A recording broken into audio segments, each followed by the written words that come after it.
needs no introduction, but he's going to moderate this panel, and he's going to get one anyway. Art, as a member of the founding faculty, represents the history of one of our predecessor schools. He joined the Mission House faculty as Old Testament professor in 1958. He looked like a kid. You see the picture in the history. I'm not sure how he was perceived by the very early classes he taught, but by the time I came to United in 1974, his name was whispered in a tone of fear and awe. However, some of you will remember the days of the all-seminary overnight retreats at Camp St. Croix and the tradition of venturing into town to a nearby bar. My first week in seminary, I sat at a table in that bar with Art Merrill and Clyde Steckel. After that, I had plenty of respect, but no fear at all.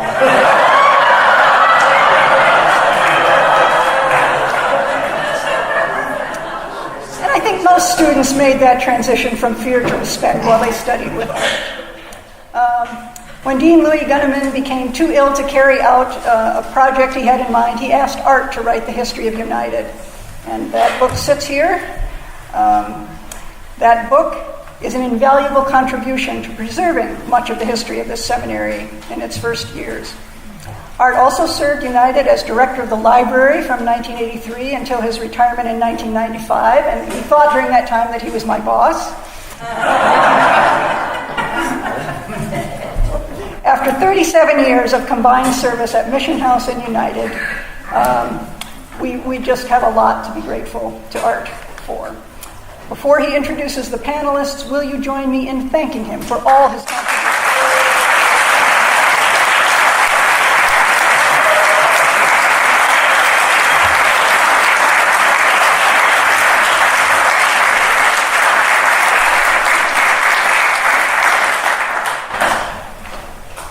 Thank you.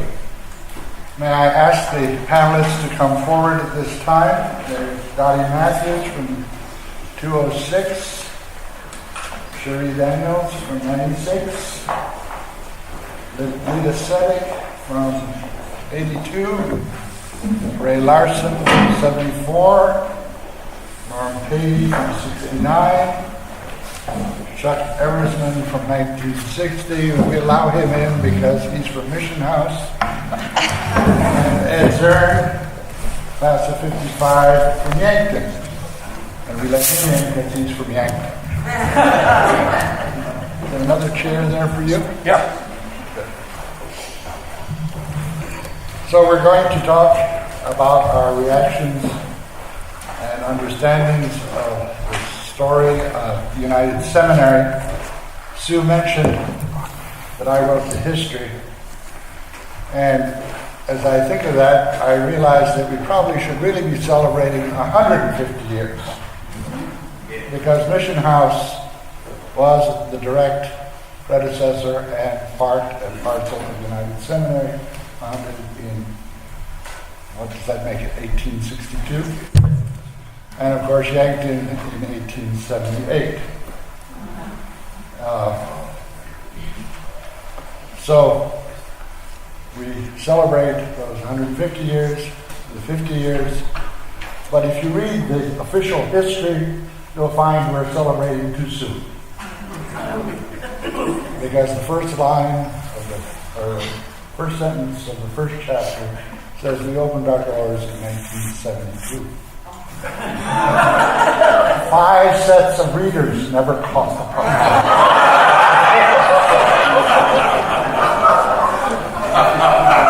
So everything you read, be careful. Read the text carefully. Isn't that the story? Redacted. Huh? Redacted. Redacted.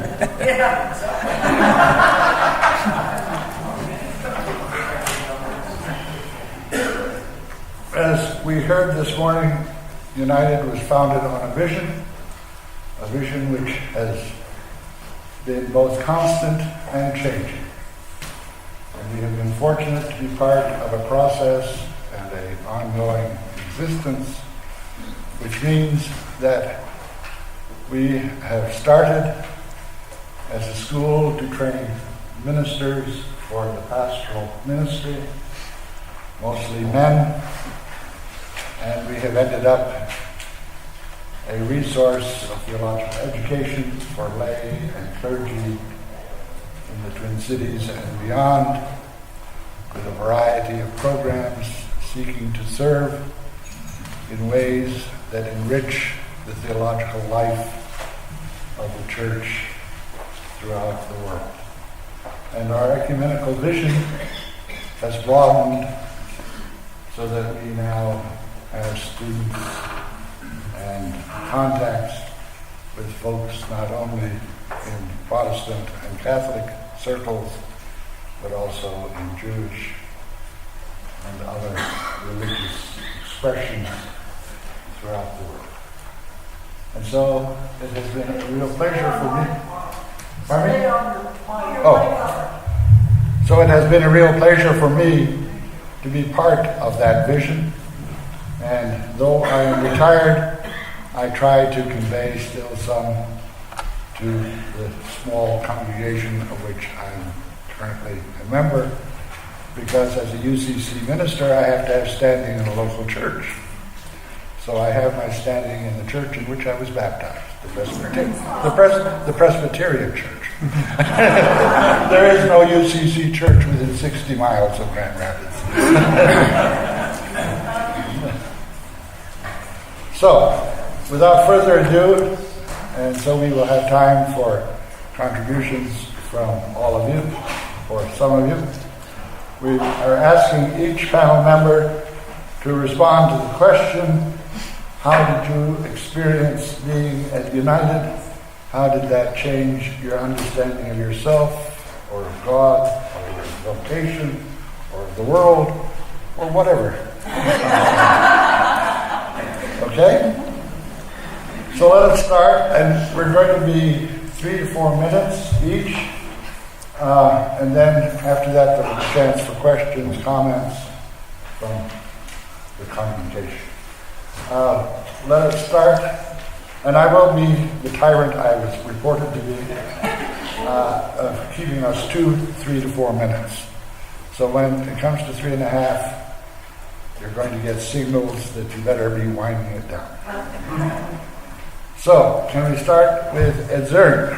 Wow. How's that? Well, I was adopted by some German-Russian wonderful family in Hazen, North Dakota, from the Fargo Children's Home. When I was 5 months old, I entered that home and grew up there in a German Congregational church. And I gained an awful lot of the stubbornness of the Germans, and especially the German Russians.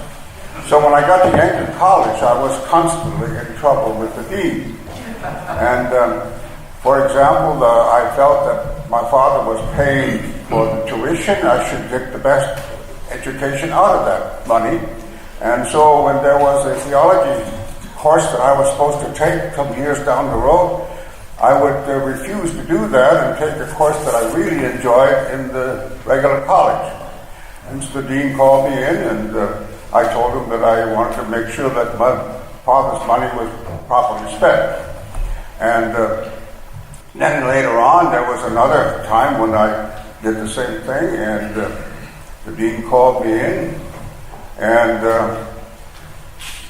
he had discovered that I was in plays at the college, and that I would go out drinking beer with some of the other players. And so I got called to the dean's office, and I said, well, I'm German, and my father made beer and also wine, and we always enjoyed it, so I don't see there's anything wrong with it. But anyway, those were the problems. And then one year I ended up also in the dean's office, and he told me the next time he's going to come down to get me out of the class. And it happened to be, if any of you have been at Yankton College, I just loved Dr. Savage, who was a history professor, and I took all the courses I could get from Dr. Savage. So one time I walked into Dr. Savage's office, to the classroom, and I said, the dean told me the last time I was in his office that he would come and get me out of the class if I take another class that was also conflicting with the theology class. And sure enough, we saw him coming. The dean left. The dean was coming, and Savage left and talked to him. And I had told him that he was going to do that. So he came back in and winked at me, which meant I could stay. Anyway, I had a wonderful education out of Yankton College. And when we were ready to graduate, the dean told me, because I'll let you graduate, but I won't recommend you for ordination. So I honored that. But for some reason or other, first of all, I was asked to go to some of those German churches because I could still handle the German. And so the Congregationals of the United Church of Christ are very easy with licenses. So I didn't really need ordination, and I spent a lot of time. Matter of fact, I had a wonderful time. I had 5 interims in North Dakota and 2 in Hawaii.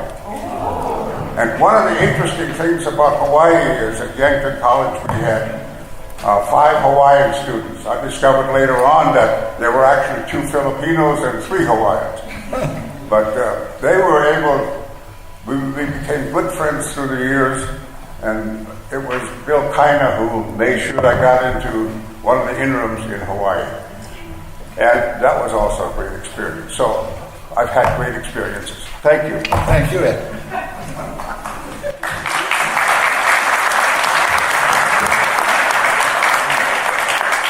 I forgot to tell you that Ed earned a Dr. Juris. He is a doctor of law as well as an ordained minister. Our second panelist, Chuck Eversman, a graduate of Mission House Seminary and a graduate also of Lakeland College, who's been a pastor in Indiana, Iowa, and finally in St. Paul, right? St. Paul. Thank you. Okay. Well, I'd like to begin with a caveat, which is one of my favorite Mark Twain quotes.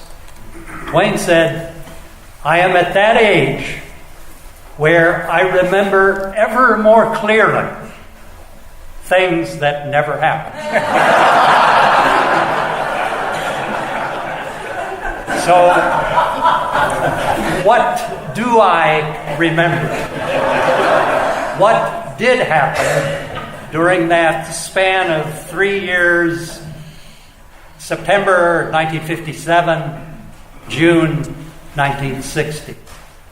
Well, what sticks in my mind is that as a college senior, after 4 years almost on the college and seminary campus, I thought to myself, how am I ever going to be able to leave this wonderful place, this idyllic spot in the Wisconsin countryside? After all, this has been my home for the last 4 years almost. This is the place that has given me a job, both in the summer and during the school year as well. This is the place where I have great friends, fellow students, teachers, other staff members whom I enjoy immensely. How can I leave all this?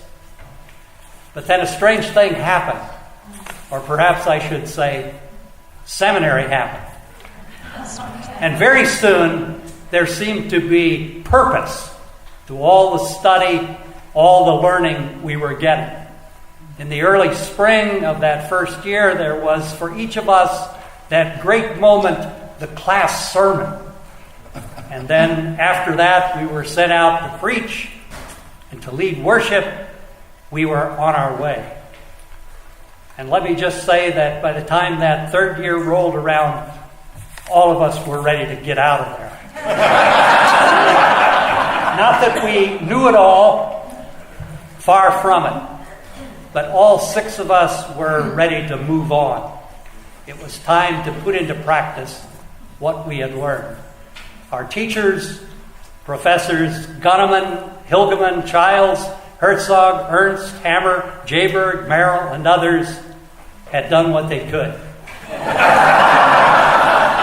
They had given it their best shot.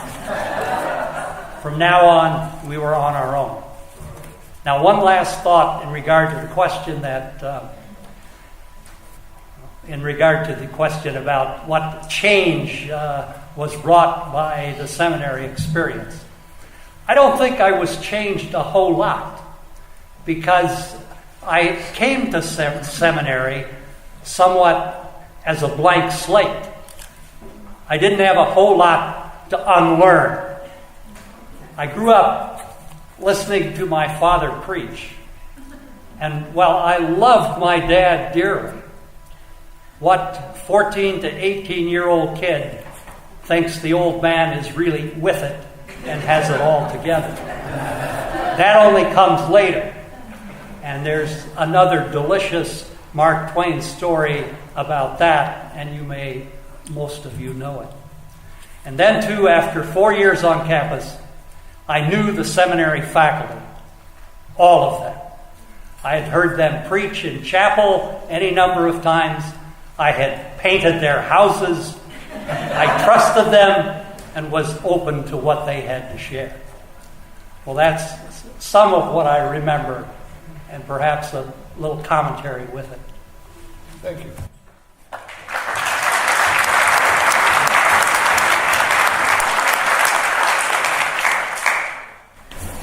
Norm Pavey is from the first generation or decade of United's history in the 60s, though he obviously couldn't get enough of United because he came back and did a doctor of ministry as well in '84, but now retired and was here under the aegis of Heinemann and Gunneman and McAllister as the Dean of Admissions. Norman. Thank you, Art. I was thinking of being here in seminary and what experience came to my mind right off the bat was working at Dayton Avenue Presbyterian Church in St. Paul. Jim Nelson took his class to see other churches around the community and what they were doing. At that time, Dayton Avenue, the congregation was about half African American and half white. It wasn't a large congregation, maybe 200 people. Had a dynamic minister named Harry Mahaki. And got there and found out the church ran a well-paid clinic, and they sponsored housing for low-income people, and many other things. And the church I grew up in Britain, Connecticut, didn't do anything like that. I didn't know any churches did it.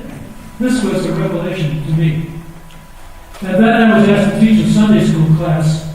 These were all elementary school age kids, 5th, 6th grade. Mostly African American and a few white kids. And I really got to know them and really came to love them. And then one day I found out in class that a couple of boys, the African American boys, had done something wrong in school. I can't remember exactly what it was, but I remember thinking what they did wasn't all that bad. You know? But I found out that their principal really brought them into the office, abused them verbally up and down, and then threatened to expel them from school forever. Now, this principal couldn't have expelled them from school if his life depended on it. In St. Paul's system at that time, I think only the superintendent of the school board could. But it was an eye-opener to me to see what happened with a white, powerful, male principal and these little African-American kids who I had in Sunday school every Sunday and got along with great. And I started opening my eyes to racism and to the problems faced by minority people in the country. And that has influenced my life the rest of the way. And I just want to say that being here at United was a fantastic experience.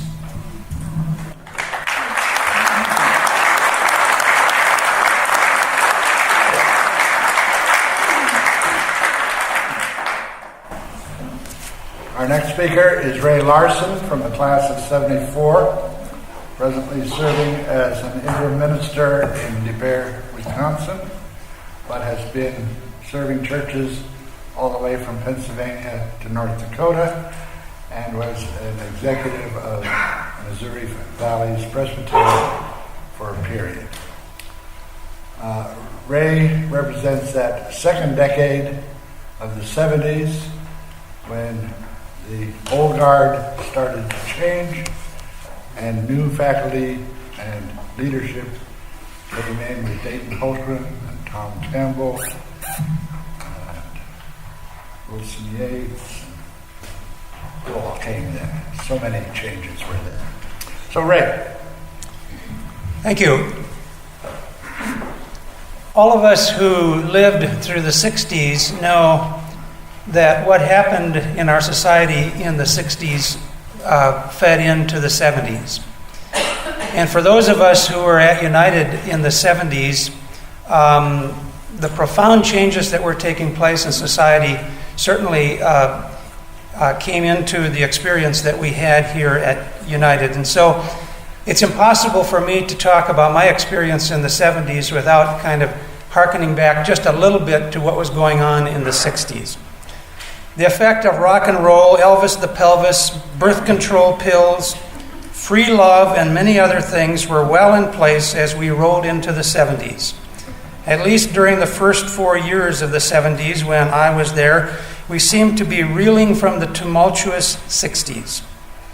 It was during 4 or 5 of the first years of the decade of the 70s that I attended United. Some institutions were slow to catch on to the 60s rebellion, but the spirit of protest, anti-establishment feelings, the major social change that came out of the 60s and shaped the 70s were they were certainly happening, and we certainly experienced the result of that at United. Kent State, Watergate, Vietnam, the joy of sex, Roe v. Wade, Nixon's resignation of the presidency, and the increasing role of women in religion and politics. All of these movements seemed to find traction later in the 70s and the 80s and into the 90s and beyond. But while society was slow to read the tea leaves, here at UTS, these things were all brewing in the 70s. The yeast was bubbling in the cellars of United. In the autumn of 1970, this naive farm boy entering UTS found that there was a lot going on that he didn't know about. It was strong coffee for this boy who was raised on warm milk. The first eye-opener as a freshman was the presence of some students who were draft dodgers. And then, of course, there were gays and lesbians. And then there was Art Merrill's Old Testament class. Those old, warm props of faith just got knocked out. And then there were those feminists, a radical group of women who consistently demanded to be heard and have their perspective known. The world was changing, and so was my little world. I was losing my virginity. My innocence was challenged. My naive understanding of religious experience and practice seemed to slip a bit with each class, but my naivete of religious experience and practice was being replaced by the tools of higher criticism, and that challenged me to think about how faith and the cultural milieu cannot be separated. The UTS of the 70s was one that gave students the tools to keep peeling the onion of self-deception, to challenge the relationship between church and society, and not be afraid to speak power to truth to power, although I never did it without getting sweaty palms. Right here at the intersection of innocence and wonder is a profound intersection of a progressive, informed faith meeting a culture and society that needs change constantly. We were taught not to be afraid to be different. Here is an institution that has fire in its belly, a heart on its sleeve, a head of critical imagination, and a body of students, faculty, staff, and alumni that is strong and supportive. I can't say that I have seen UTS change the world, but I can say it has changed the worldview of most of its students and equipped them to change their world in small but effective ways. The tentacles of learning at UTS have gone far and deep. How far and how deep, God only knows, but I think she has fond feelings for what has taken place in this good place.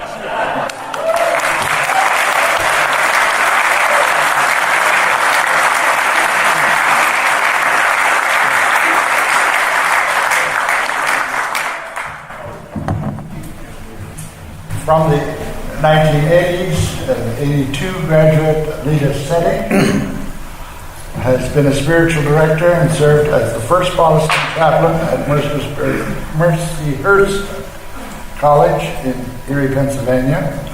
She has been an interim pastor and a chaplain in a state correctional institution. She comes from the era of Howie Mills, Ben Griffin, and Wilson Yates. Lita. Thank you. The first thought I had was a memory of a key change that occurred during my first term here at UTS, and I think it was in the small group process class. I remember in one session I commented that I often felt inadequate for not responding immediately to questions or comments, i.e. I was supposed to be sponsored. Why didn't I know what to say? My classmates looked somewhat startled and responded, Lita, when you say something, it always has meaning. What you're doing is processing what you're hearing, then speaking well, having weighed what you heard others saying. Well, I later learned I was an introvert.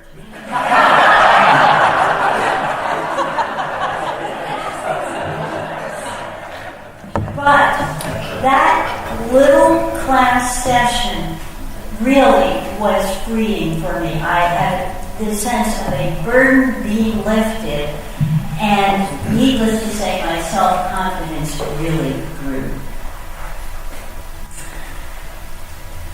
Beyond that, the progressive theological bent of United constantly stimulated me, and it opened me to the unknown, to the mystery, and to the unexpected.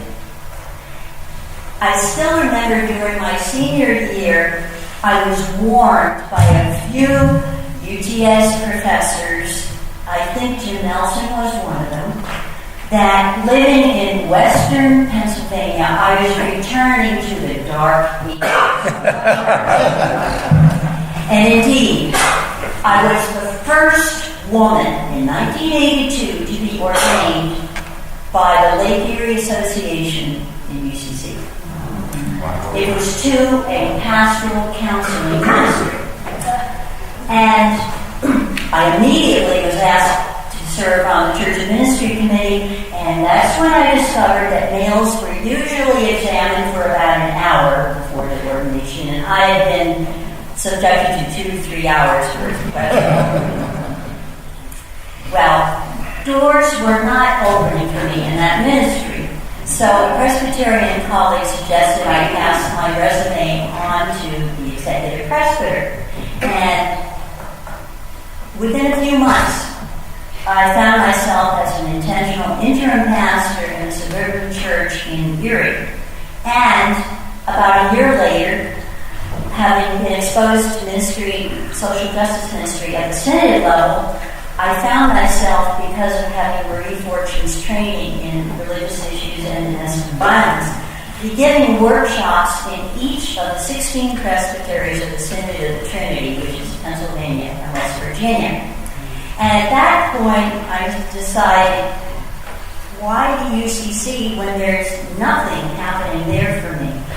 And so I became a Presbyterian, but I deeply regretted leaving the UCC, which at least nationally was so open to the gay community. What happened is I discovered Presbyterians who also had my sense of support for the LGBT community. We formed a more like Presbyterian group. In that group, there was a couple who was Methodist, one of whom was a pastor, and she had formed a support group for gays. She and her partner were leaving in the area, and she asked me if I'd be willing to take over leadership. And she assured me that the group would welcome me even if I wasn't gay. So that began a very unexpected, meaningful, though somewhat undercover because of the area, ministry for me. And I found it expanding, despite only other ministries, into giving retreats for the LGBTQ communities at the Methodist Retreat Center, where I was a spiritual director. People came to that from Pittsburgh, Cleveland, and Buffalo because there were not opportunities like that in the area. And then beyond that, they wanted more frequent worship experiences. So an elder and I started to offer WOW services, Witness Our Welcome, which I started to have a little difficulty with because of Catholic College, where I was serving as the Protestant chaplain. We also had difficulty finding churches that would host us. This in the fourth largest city in Pennsylvania. But what shocked me was that our general presbyter was actually taken aback when he learned that we served communion to everybody. He said, "Who are you affirming?" And cautioned me about letting this be known among the conservatives in the presbytery. And last but not least, during this, say, 15-year time, I'll never forget that one of our daughters called us from seminary, from college, and very nervously said, "Mom and Dad, I want you to know that I'm coming out to you. And Mom, is that, what's that going to do?" And I said, "Yes, we love you. You're our daughter." And I said, I really try to practice what I preach.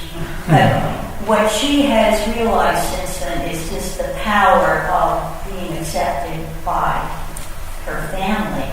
But for me, this is an example of what UTS opened me to in terms of Jim Nelson and all the other professors that included sexuality in their courses, had wonderful books, and just encouraged that inclusivity. And I just really am in awe of the power of what the Spirit does in our lives.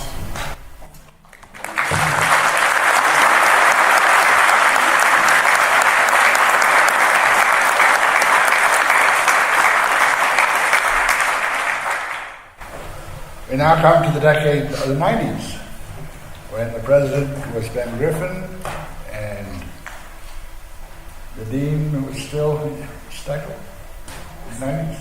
Oh, early 90s. And then Mr. Yates went from deanship to presidency. And from that decade we have Sherry Daniels, a graduate of 1996, who is currently serving one UCC church and 2 New Methodist churches in southeastern Minnesota. Welcome. When I received this invitation, I noted 2 typos. And I have come to appreciate typos because they make me look at whatever I'm supposed to do from a different perspective than what I thought I was supposed to do. So the first one says I have 3 to 4 minutes, but 304 minutes. So 5 hours. I have 5 hours. Which reminded me of my first week here when we had to write answers to questions about our spiritual journey.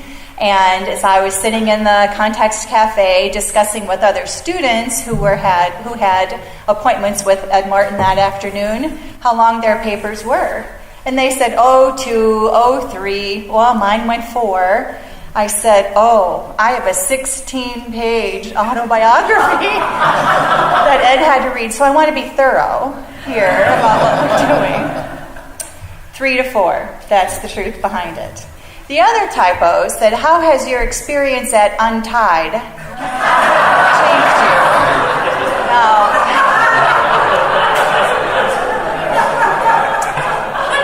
when you mentioned about everything being blown apart, Art, I cried every day after your class.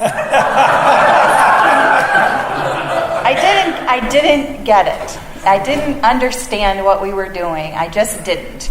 But I have an experience since then that has taught me. I live in a small town. We have coffee at City Hall. You can see out the window where the postmaster drives her car to work. So there were 4 men, all of them a little hard of hearing, a little sure of all the facts, who saw Judy drive up in a new car. And the first one said, oh, look, Hans and Judy have a new car. And the second one said, Hans and Judy have a new car. What happened to their old car? And the third one said, something happened to Hans and Judy's old car. Did they get hurt? And the fourth one said, they got hurt. What hospital are they in? I went over to the men's table and said, stop it. Stop it. This is the truth. They had given their old car to their daughter with brain aneurysm, and they bought the new car for themselves. Well, the men said, how do you know so much? I said, I went to the source, and it hit me. The source. I get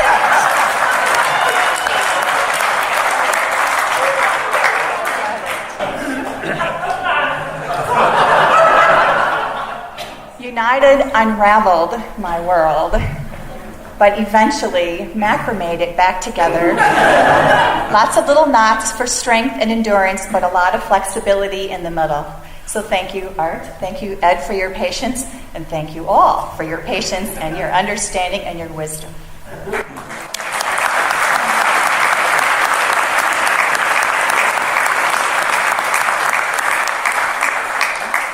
And last but not least, because this is our future, is Dottie Matthews, a 2006 graduate, who I regret to say I never had the opportunity to have in class, and who is an ordained Unitarian Universalist minister, now working as a chaplain for Goodwill in Wisconsin. Dottie. It's not often that I get to feel like the newbie or the youngster. And so I am one of a large group of UTS graduates for whom this was a second career. And our wonderful sermon that we heard this morning talked about 50, hearing the waterfall. But I was 50 when I came here. And it was after a career in business. And what I remember most was arriving on this campus with such a deep yearning to learn how to make a difference in the world. And what I feel like I got here through Carolyn and Chris and Marilyn and Christy and Paul and all the other people that I was blessed to work with was that they equipped me to know how to do my little piece. And, I often think of that, the quote, which was Theodore Parker's that became Martin Luther King Jr.'s, but that the moral arc of the universe is long, but it bends toward justice. And I've sometimes wondered, do I really, really, really believe that? Does it really bend toward justice? Can I be absolutely assured that it does? And then I realized, what is the point is that we all have to just kind of throw our own lassos up and be doing our own tugging to bring it down. And that we don't have to really know where it's going to land, but we know that we're doing the tugging we're supposed to be doing. I feel like UTS gave me that in just such a beautiful, beautiful way. I knew when I came here that my love was pastoral care and counseling. I knew that that's what I wanted to do. I didn't know whether I would do it in the parish or in the community. I was quite open to whatever happened. When I graduated, I was able to become a second minister for a Unitarian University. It's a large congregation. There are about 670 adults and 225 kids. And so I was the second minister. I got to do pastoral care and counseling. That was the bulk of my work with the social justice portfolio. It was beautiful, exquisite work, and this place lived in and through me every single day there. And then my eldest child, my son, has mental health issues. His bipolar disorder became such that he is disabled through it. And I found almost a kind of Sophie's choice of, I know I am called to do this work. I know I'm loving doing this work. But I also know, of course, that I'm to be this young man's mother. And how do I do both? And about that time, Goodwill contacted me, and I had been on their board as a local parish minister. I'd been very involved in their work. Goodwill is not a faith-based organization. It is a faith-friendly organization. And they asked me if I would be on their search committee to help them find. They had this new concept of having a chaplain and nurses and a financial coach and just kind of a holistic support for their 1,400 people that work for them. And would I be on the search committee to help them find their chaplain? And I said, sure, I'd love to do that with you. And then we started having conversations. And then, in the second meeting, they said, is there any chance you would do this for us? And then I said, so no evenings, no weekends, a little bit more money than I'm getting in the parish? Okay, I'll do it. So it worked out well. And this is a really great opportunity. But the things that I got here, as I said, live with me so much. That about bringing our whole hearts and our souls to every connection. One of the most beautiful lines that I remember so much that has really, really formed my ministry is to greet every encounter as a cross-cultural experience. Even if the person across from me looks similar to me in where they probably bought their clothes and what their age category is and what their skin is, but to greet every encounter as a cross-cultural experience where I'm really inviting that person to please tell me, what is it like to be you? Those are gifts that I got here. And one of the quotes that I came away with that still hangs on my office wall is from Mary Pellauer. If there's anything worth calling theology, it's listening to people's stories, listening and inviting them to become even more brightly beautiful than they already are. And so this gave me enormous gifts.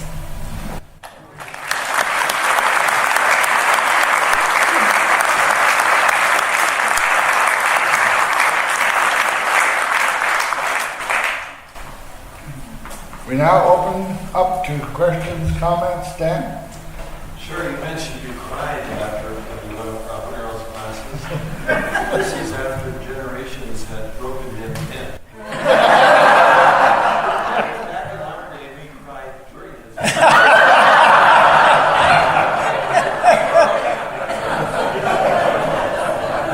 I want to add a story. We went on the Old Testament study tour to Israel.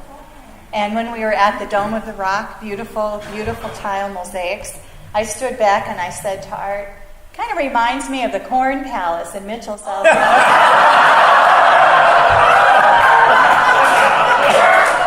He said, Sherry, I thought you were a good girl.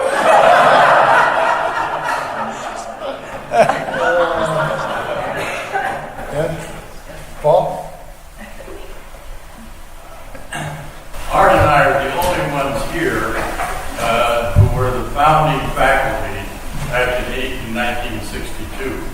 Others, of course, are on the unable to be here, and that's very sad. But I want to express my appreciation for, I was here from 62 to 68, but to listen to all these decades was just wonderful for me to know how this school has developed over the years. And I am just thrilled to be here, to see you, Art, and to see the former students.